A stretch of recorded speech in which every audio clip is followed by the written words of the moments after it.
Welcome to the Intentional Encourager podcast, where each episode brings you compelling conversations and stories designed to entertain, enlighten, and encourage. And now here's your host, Brian Sexton.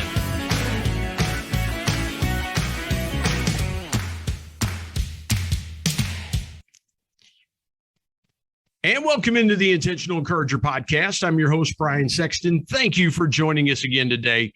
We're dealing with some technical issues we've dealt with in the last few podcasts, and I want to apologize for those, but we're going to make the best of it. And a little bit different background here, but a powerful, powerful guest on the Intentional Encourager podcast today. If you're watching on YouTube, again, you're going to see a little bit different, but if you're listening, no difference at all. I have a tremendous guest on with me today. He is an author of the book Triumphant Surrender, a speaker, and he has got a powerful story he's going to tell today on the Intentional Encourager podcast. It is an honor to welcome Tony Green to the Intentional Encourager podcast. Tony, how you doing today? I'm doing great, Brian. I'm so glad to be here. How are you doing? I am doing well. You know what? Last year, we found out in the pandemic the power and importance of webcams. And my webcam has been glitching the last few days. I'm working on getting that recovered. We'll get that taken care of, but it's not going to slow us down one bit for this podcast. And I'm so excited to have you. Tony, I want to start here. Everybody has dealt with the coronavirus pandemic in different ways. I know how it's affected us here in West Virginia, but I want to get your perspective on how the last 15, 16 months have been for you personally, professionally. How has COVID impacted you? And what's a lesson that you've taken away from the last 15, 16 months? Well, one of the things, I think it's a lesson that I already had, but has been reemphasized to me is isolation. At least in my life, isolation is not a good thing. And I need to be in contact with people, and I need to be in fellowship with people. And I need to constantly be talking to people. And it's just, even though we could do it on the phones and we could do it on Zooms, and I respect the pandemic and all of that, it was a really challenging time. I've got friends in the recovery community that were so used to going to meetings, all the time to help them. And then all of a sudden there were no meetings to go to, at least in person. And it really changed the dynamic. I'm sure corporate America continued to crank. They learned how. They have goals that way. But in our personal lives, when our emotional state can either be stable or unstable, fragile or unfragile, I know it really affected people. And I know that suicide rates went up. I know that addiction rates went up. I know divorce rates went up. And so anyway, I'm glad that we're kind of, we've got some more freedom now. I love to see people smile. When I'm walking down the street, I greet everybody. My daughter calls me the mayor. And so because I greet everybody, but I'm glad the isolation is starting to cut back some. It's funny that the power of a smile. I love what you just said there about the power of a smile, because, and not trying to get political or anything like that, but wearing a mask all the time, you cannot see people and their facial reactions. And that is so important in connection because, if I'm doing this in connection, if I'm looking away from you, and I'm not making eye contact with you, or you can't see that I'm genuinely glad to be interacting with you, it leaves a feeling of emptiness. You were talking about the recovery community, and I'll go there with you in a little bit when we get into your story. Okay. That's powerful to me because of where I live. We live near the epicenter of the opioid crisis, the drug epidemic in Huntington, West Virginia, about 15 minutes from me. So I love what you said there about that community needing to be together, the power of fellowship and things like that. What happens when people in the recovery community can't get together in fellowship? how dangerous is it for those people as far as relapse is concerned? Because I would have to think that there is strength in numbers and there's strength in sharing one with another. Absolutely. Absolutely.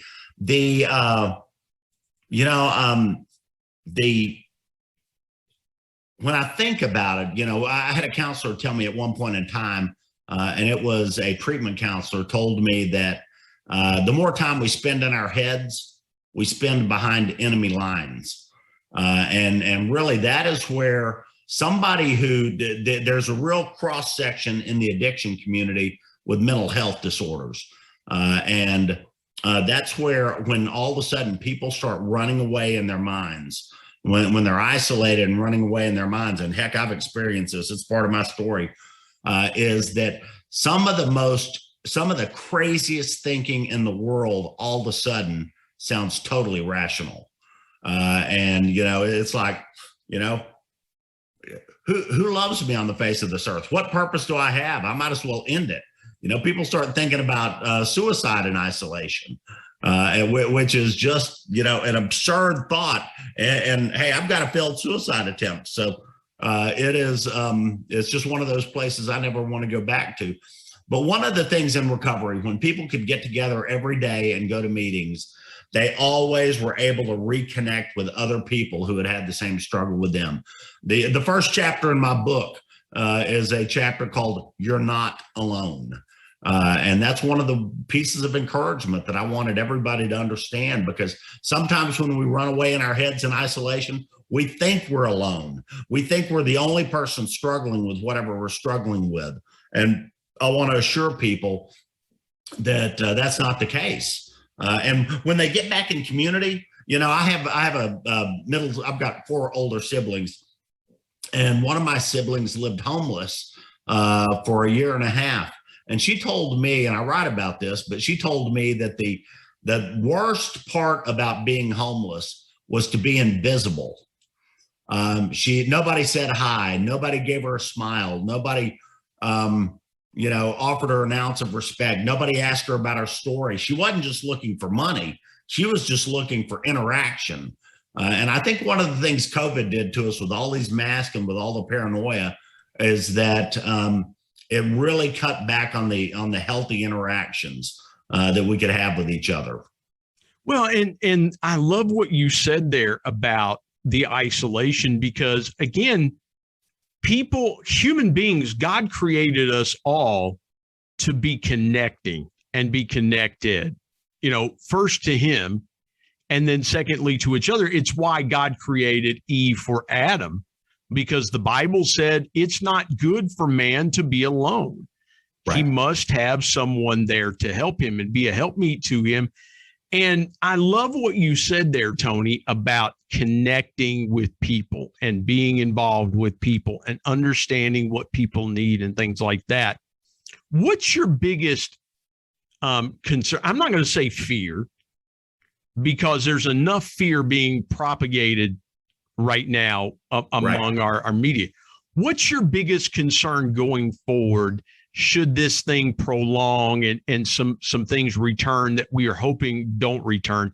What's your biggest concern for the homeless community, the recovery community, around the continued ongoing of COVID-19? Yeah, I think, Brian, I live in Arkansas, and Arkansas is one of the worst states right now with rising COVID rates. I believe, and I'm not getting into politics here, but I believe about 95% of the cases in the hospitals today are people who have not been vaccinated. I got to tell you, last Thursday, I got a summer cold, and I didn't freak out about it. Brian, I'm a believer. I know my days are numbered.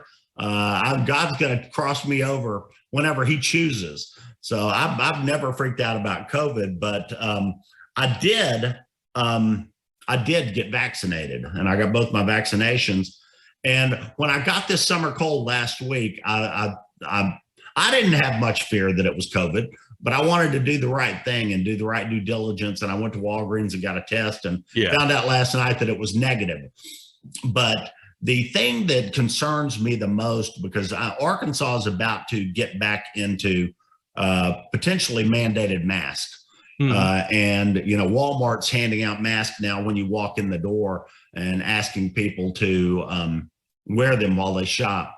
And one of the things, again, the recovery community, the homeless community, both are near and dear to my heart. The jobless community, there's a lot of things that the enemy tries to use against us to get us down emotionally. And Brian, what I've found out is I look at my health on 7 different dimensions. And it's my spiritual health, my physical health, my emotional health, my financial health, my relational health, my vocational health, and my recreational health. All the others depend upon me being healthy emotionally. If I'm screwed up emotionally, anything else can fall apart. And in my past, I would have told you my spiritual health is number one. But for my spiritual health to be strong, my emotional health has to be strong. Well, and Tony, let me jump in here. That is why I continue to tell people the thing that you need to do every day is encourage yourself. Absolutely. I continue to preach that. I continue to preach that on my social media channels, because I don't think people understand that when you're encouraged, then everything else around you begins to take shape. Everything else around you absolutely lifts.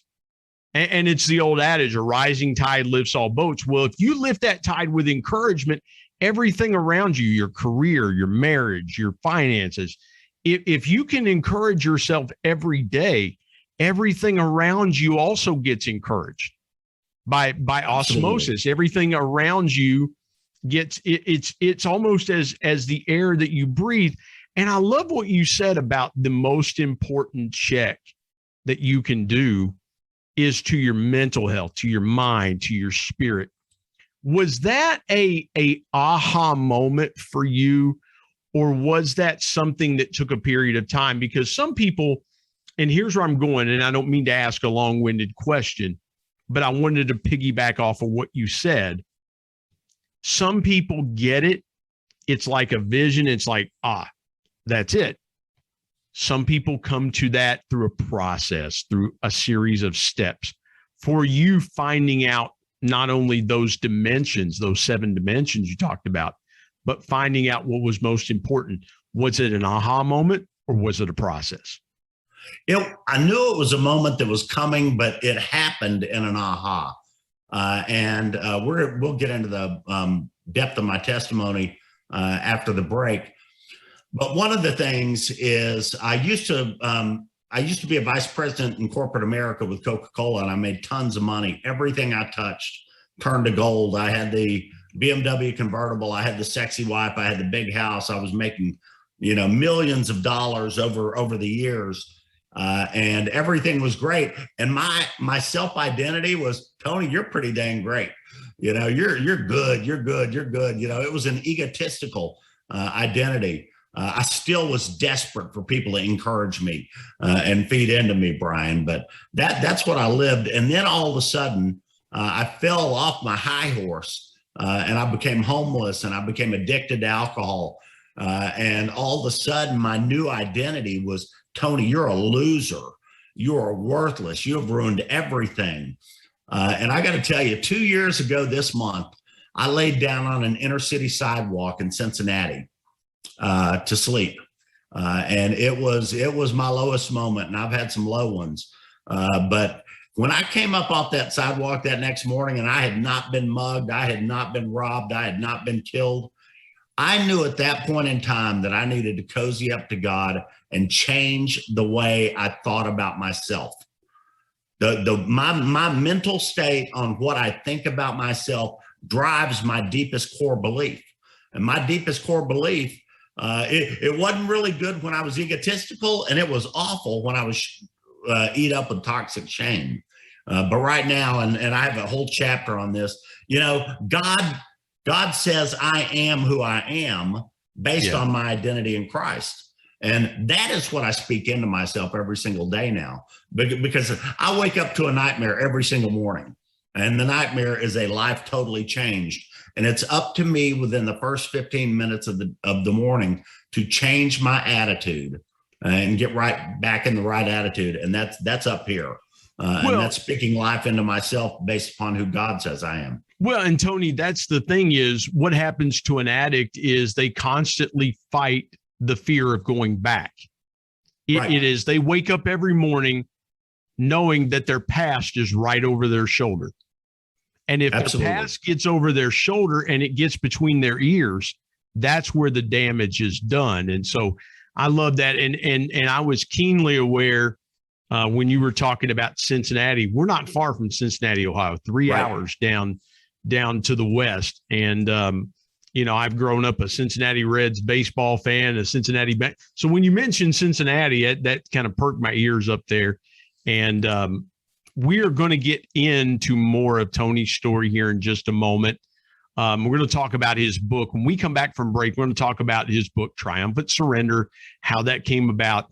And then later on, stay with us because you're going to want to hear Tony's powerful story. My guest, author and speaker, Tony Green, here on the Intentional Encourager podcast, back in just a moment.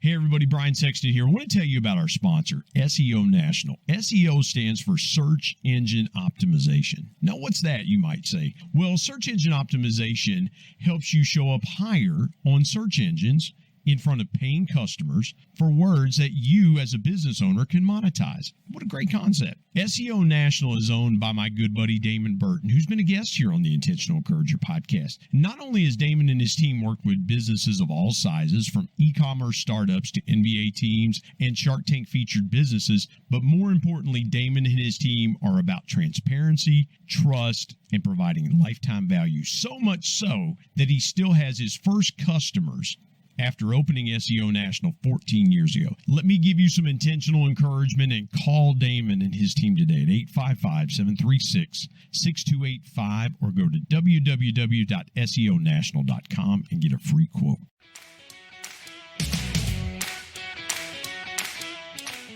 Tony, let's get into the book, Triumphant Surrender.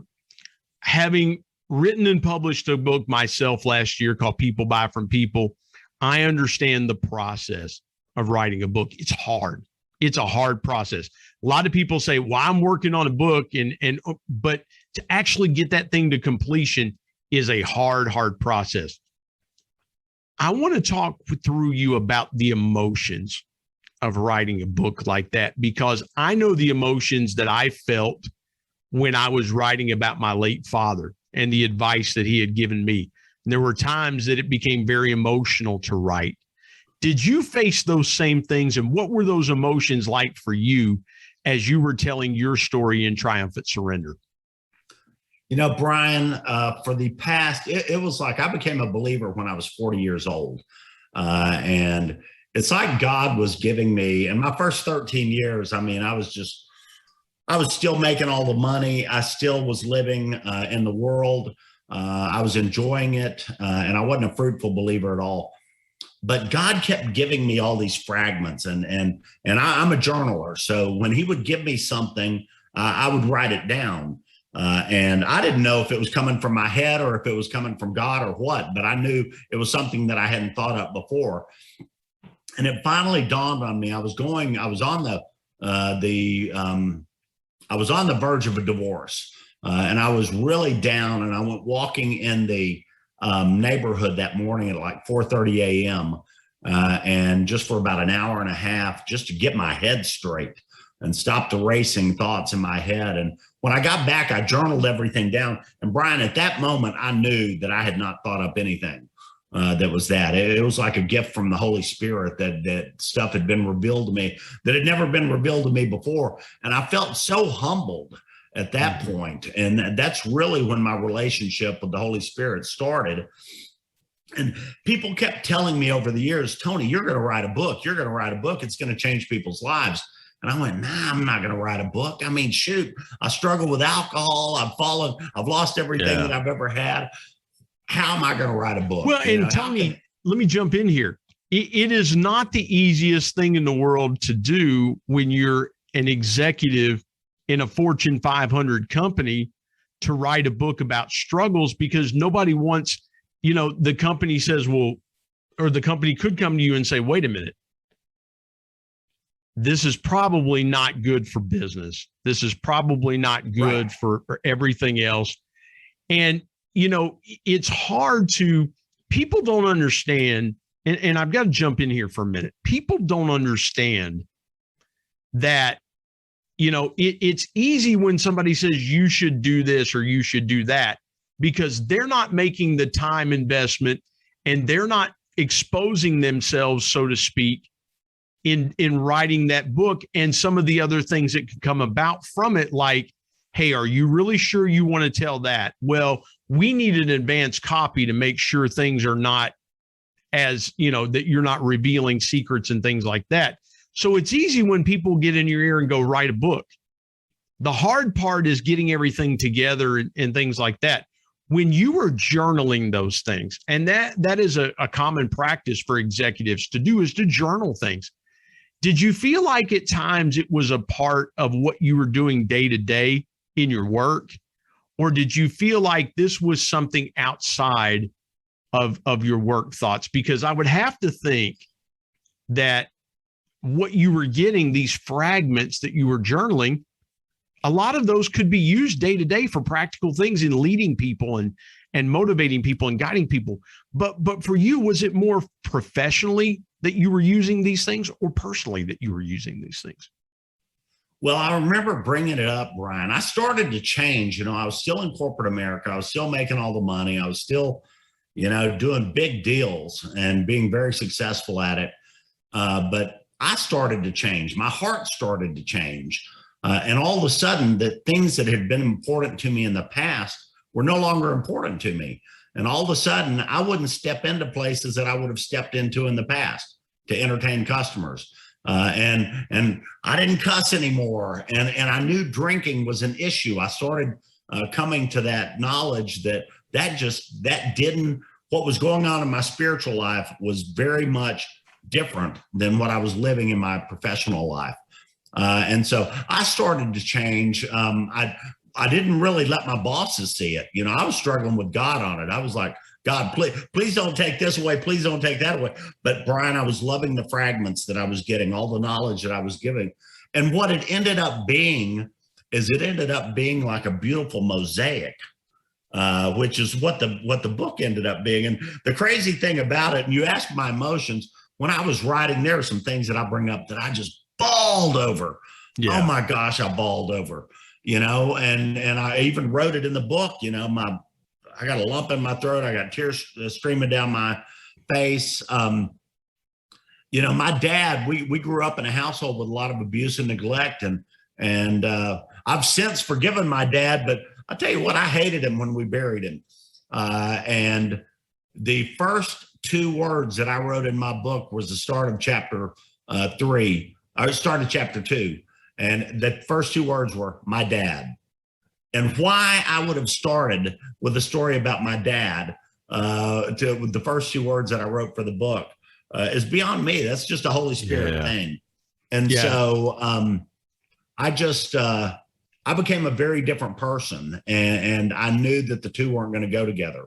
And my writing experience, it all poured out in 10 weeks. It was just mind blowing. It was not, there were days where I would hit a part where I wasn't feeling anything, and I'd put the pen down. I didn't force any writing. There were 3 or 4 pages I wrote one day that I didn't feel like were right, and I ripped them up on the spot and threw them away. So when it came, and it flowed, and it was a very humbling experience. And then to have it published, and then to have people, here's one of the coolest things, Brian, is I've got people in corporate America that I worked with for 10, 15, 20 years who have read it. I didn't even know they were believers, and they've read it, and they've sent me notes saying how it changed their lives and how it changed how they look at this or how they look at that. And to get those, that's just a shocker, because it's kind of scary to put your stuff out there. And let it is, Tony. And the thing that I have said, what is so cool doing a book is that, you know, when and I have books on my bookshelf from friends of mine that are authors themselves. And the story becomes personal, more personal to me when I know the authors of the story, when I know, we've interacted, we've had conversations. And then I read the story and it's like, it just becomes more powerful to me.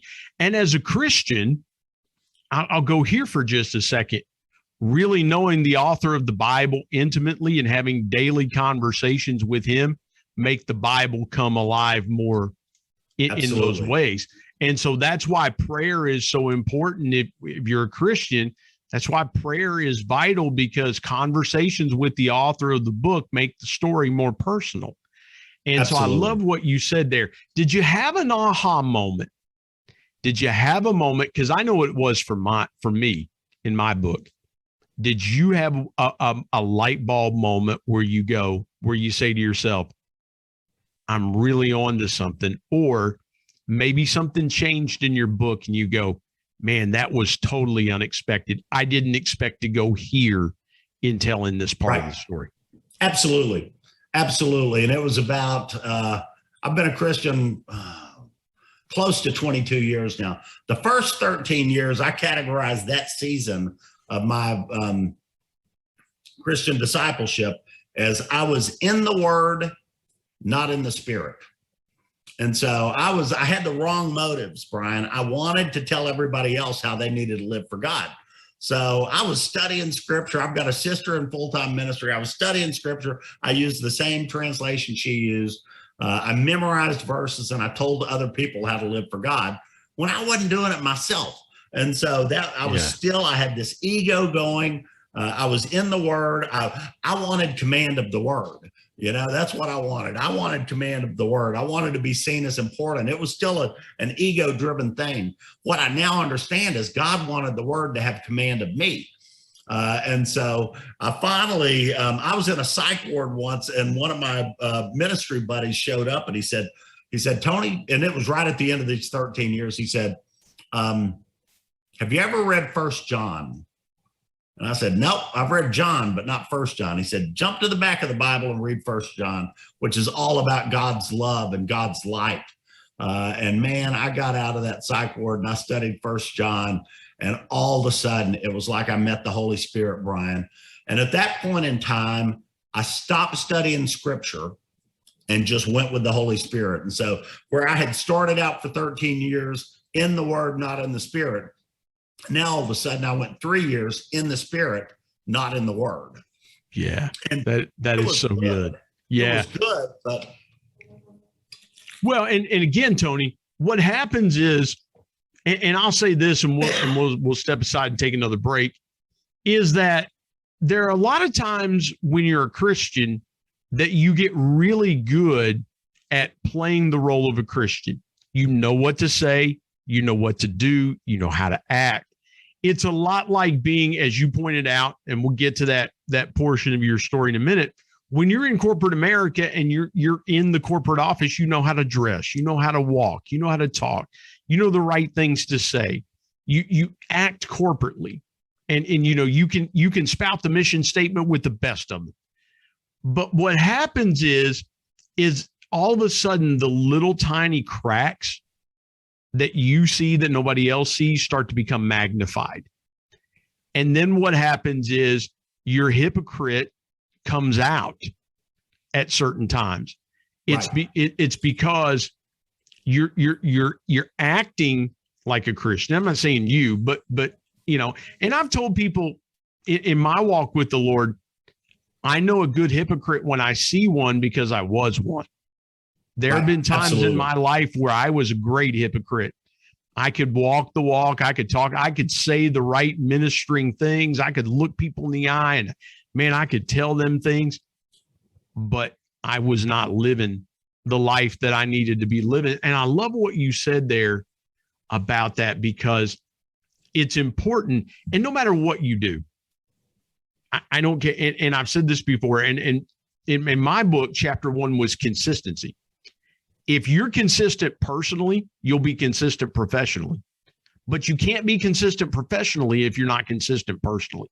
Right. It'll never happen. And so I love what you said there, the underlying tone being consistency. That's right. And I hope people hear that when they hear that part of the conversation. Let's step aside. Let's take a break. Tony has alluded to his life. We're going to dive deeper into that story. You're going to want to hear it. A powerful message, a powerful story from a powerful man, the author of the book, Triumphant Surrender. Tony Green is my guest today on the Intentional Encourager podcast. Back in a moment.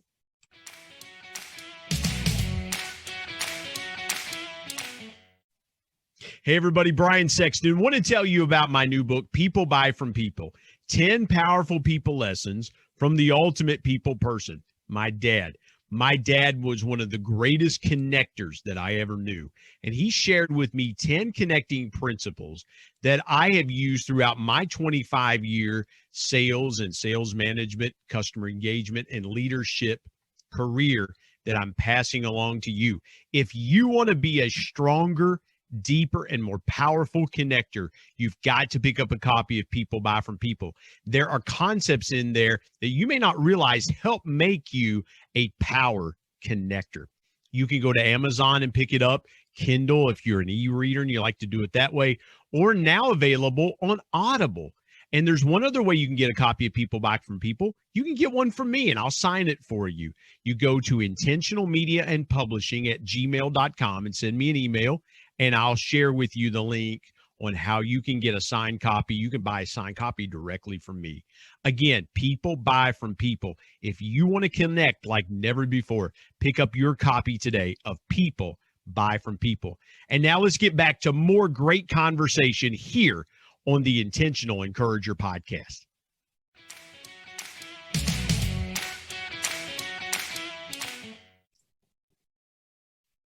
Tony, let's dive into your story.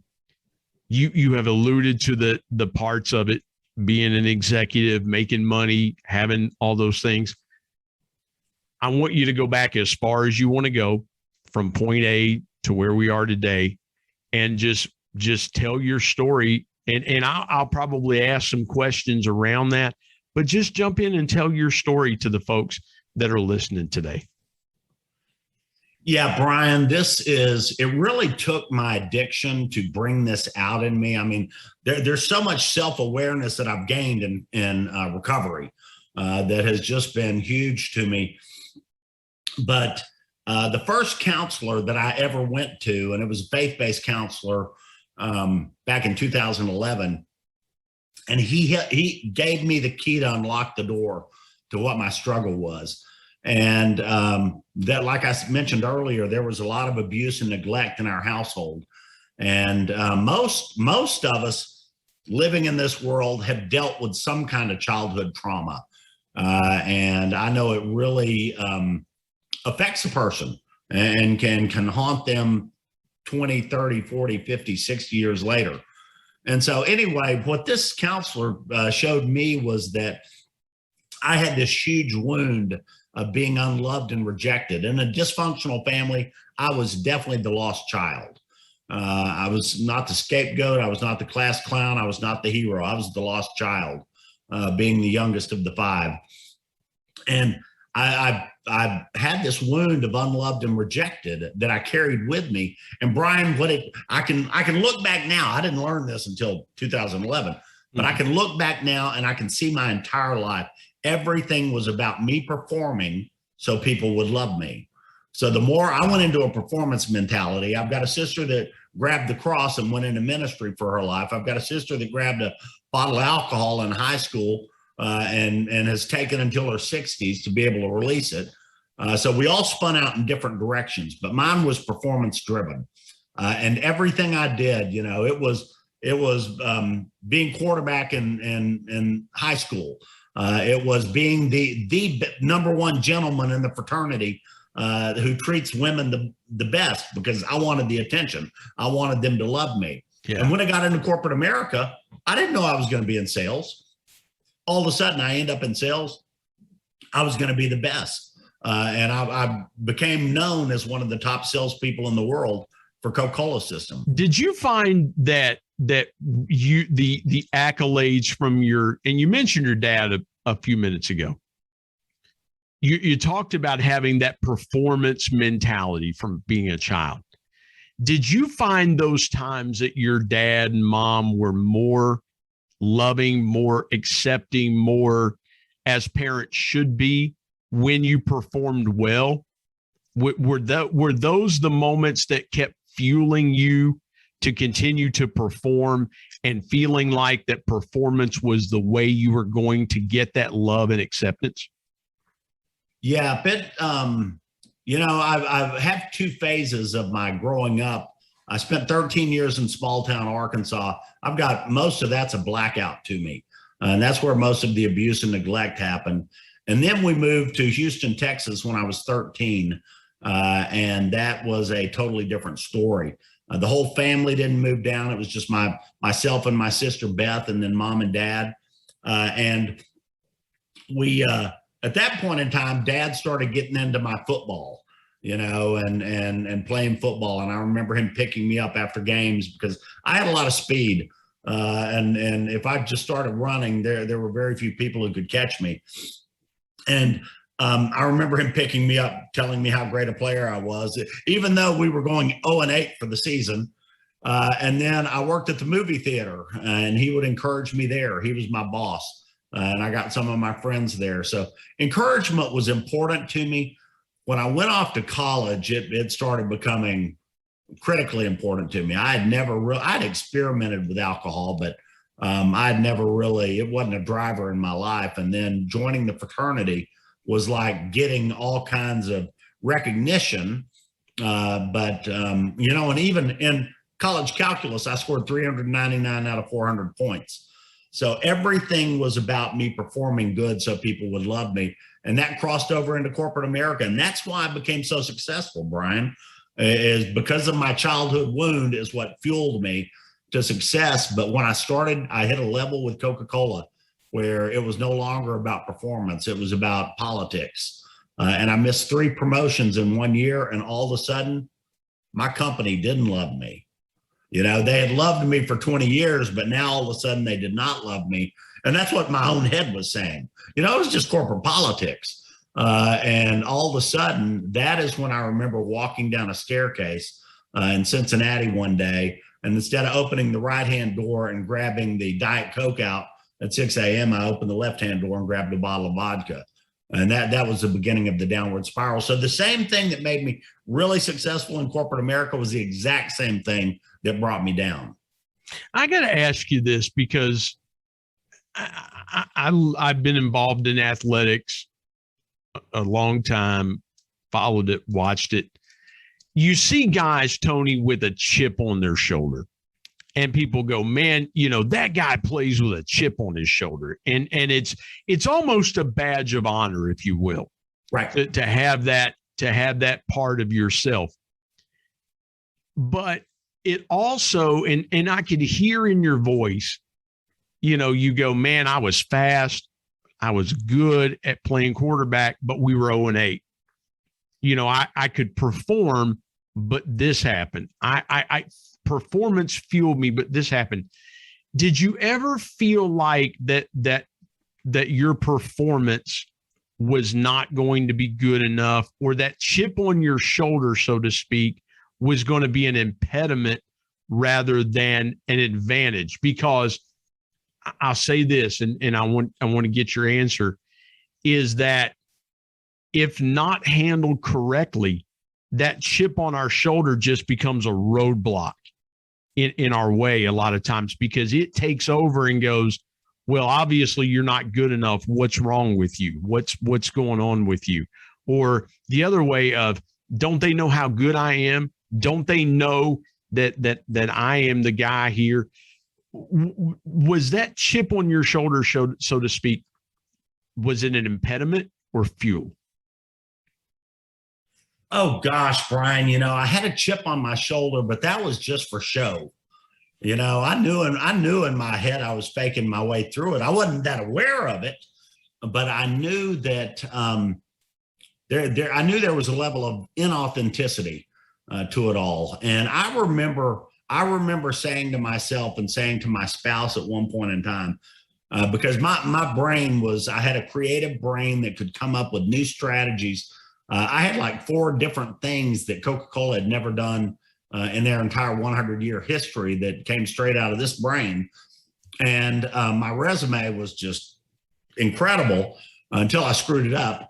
But I remember saying that if it was just based on my own talent, my own brain, that I could get to the top of the Coca-Cola company. But what I knew from the start was I didn't have the discipline to do it. And I wasn't going to play the politics to do it. I had a streak of nonconformity in me, and I wasn't going to play the politics to do what I needed to do to become one of the favored ones, and it turned against me, man. The biggest job I ever had was leading $1 billion worth of business for Coca-Cola through Kroger. And the first 2 years, the chief customer officer loved me, hired me, put me in place, supported me, encouraged me, spoke life into me. And then all of a sudden we got a new chief customer officer. Didn't like me. I didn't fit his mold. And I fell out of favor politically. And, Brian, a lot of people in corporate America would just find a way to go through that, and stick with the company. That would be the safe route. I, in essence, I joke about this in the book. I dared Coca-Cola to go it alone without me. And when they turned disloyal to me, I went and opened my mind up to other jobs and found another job. And, in addiction, we laugh about this mentality of I'll show you, I'll hurt me. And man, I bolted that Coca-Cola career. I was showing them. And now, man, I love that I was able to be so transparent with the book. And man, I just tell every bonehead decision that I ever made because people need to understand that they're not alone. I've got a couple more questions. I really appreciate you being so transparent, so gracious with your time. Take me through the biggest obstacle that you faced in your life. And maybe it was that moment where you woke up under the underpass in Cincinnati, and you alluded to it, but what were those moments like where all of a sudden you're a full-blown addict? And just take me through that period real briefly. And again, we want folks to go get the book Triumphant Surrender, but take us through those obstacle moments, Tony, in the last few minutes we have. Yeah, there was a moment, I can't even remember when it was, about 3 years ago, that I was staying in Cincinnati's biggest homeless shelter. And, the first homeless shelter I ever checked into, I drove up in my BMW convertible, but that was way before. So I've stayed in a number of homeless shelters, but I was staying in the biggest one. And I had checked in on Monday and I was just a mess. I was just a real mess. And on Wednesday, they kicked everybody out so they could do deep cleaning. And Brian, it was 5 degrees outside. And I had just a light jacket at best. I had no socks. I was just walking in the shoes I had. And I had $7 left in my name. After making millions, I had $7 left in my name. And I started walking towards the convenience store, which has a White Castle in it. And it's about a mile walk. And I walked under an overpass, and I remember 5 degrees, just freezing. I remember looking up and underneath the crevices of the overpass and seeing a couple of homeless people just wedged in there trying to stay out of the wind. And I'm telling you, Brian, it was like the devil screamed in my ear, go spend your last $7 on alcohol and climb up there. And I stood there and I shivered and I considered it. And it must have been the Holy Spirit that pushed me out from under that bridge, because I went to the White Castle, and instead of going into the marathon next door and getting any alcohol, I just bought myself 1 cup of coffee. I spent one of the $7 on a cup of coffee. And in there, my head was able to clear enough to call up a discipleship program in Cincinnati called the Exodus Program. I looked out the window of the White Castle and I could see the museum center, and it reminded me that just on the other side of the museum center was the Exodus Program. And sitting right there in the White Castle, I started texting a life coach that I knew over there, and I had an interview the next day to enter that program, and I entered for 9 months and stayed there for 9 months. And what everything came down to, and I mentioned sleeping on the sidewalk, what everything came down to with me is I knew if I didn't change the way I thought about myself, that I was going to die in my addiction hanging from a rope. And that was my aha moment. And so it didn't matter whether that was overthinking with my ego that I was really, really good and better than everybody else. I had to put away all comparison thinking, or whether it was thinking I was a piece of junk, worse than everybody else. At first I thought I needed to seek self-esteem, but in the end, and I tried that, and that's speaking life into yourself, like you say, encouragements into yourself every morning, having affirmations. But in the end, the only thing that was going to work for me was building my God esteem, and to really get into the Word of God and understand. Finally, what happened to me is I started being in the Word, in the Spirit. 1 John tells us that the Holy Spirit's the best Bible teacher we could have. Yeah. And he will bring the truth alive to us. And that's what started changing me. And it built my God esteem up. So it doesn't matter. It doesn't matter what my ex-wives think about me. It doesn't matter what the criminal courts think about me. It doesn't matter what my credit score thinks about me. It doesn't matter what ex-bosses think about me. What matters is what God thinks about me. And that's what I had to change, was how I thought about myself. My deepest core belief had to shift. My goodness, that is so powerful. Changing the way you think about yourself, because, people are great at times at lying to you. And I said this morning yesterday morning on LinkedIn. We don't look at connection the way we ought to look at connection. We look at connection and say, I want to connect with that person because they'll do something for me. Right. Instead of connecting with them going, hey, there's something about you that I want to get to know deeper and authentically connect. And I love what you said about a little while ago about inauthenticity, seeing it in yourself, having everything good on the outside, but knowing, man, I'm faking my way through this and I'm not the person you think I am. And right. I love that, Tony. I want to ask you one more question, and I so appreciate our time together. Share with my audience the biggest piece of intentional encouragement that you have. Oh my gosh. I know that there's so many in this audience, even though there's some of us that aren't struggling. I remember sitting in a church service at one point down in Franklin Avenue Baptist Church in New Orleans, 7,000 black members. I was the only white member, my wife and I. And I remember the music minister going up to the microphone going, can you remember the last time you were in your prayer closet at 3 a.m. in the morning and you didn't know where your child was? Can you remember this? Can you remember? And he was speaking to times of absolute desperation. And my wife and I looked, and the place is going crazy. And my wife and I looked at each other and said, we hadn't lived through any of that yet. And it was like God must have been eavesdropping, because all of a sudden things started to change in our lives, and we had a lot of desperation in our lives. So what I would like to tell every listener out there is that I know there are struggles. I know there are challenges. I just want you to understand that you are not alone. You are not alone. There is always somebody there to help. And sometimes our ego is too big to even ask for help. But one of the parts of my humbling is I had to understand that it was okay for me to ask for help. I was not invincible anymore. And we get in where we fit in. There is always, regardless of what your struggle may be, there is always a group somewhere. There are a group of people that are there who have gone through the same thing as you. And then my final encouragement is just, oh man, if you're a person of faith, it's not about trying harder. It's about believing bigger and surrendering deeper. Just go deep with God. Go deep with Christ. Learn what your identity in Christ is. And that will totally change the way that you think about yourself.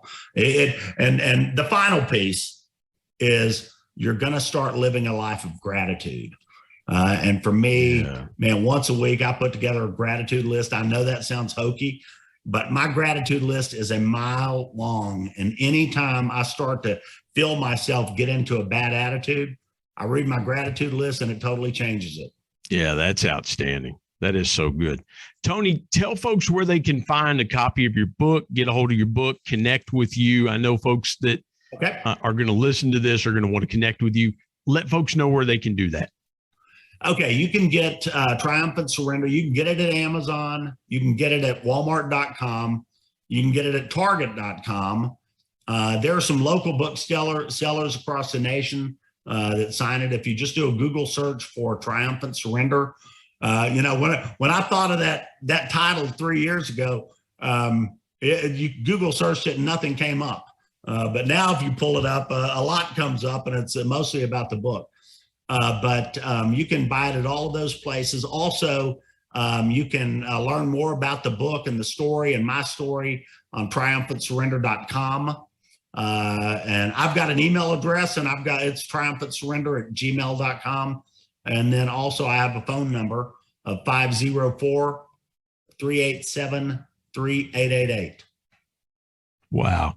That's really cool that folks can connect with you that deeply. Tony Green, what an honor, what a privilege to have you today. And man, your story is powerful. And I'm so glad that you shared a part of it with us today on the Intentional Encourager podcast. Thank you so much for your time. Thank you so much for inviting me, Brian. It's been a joy.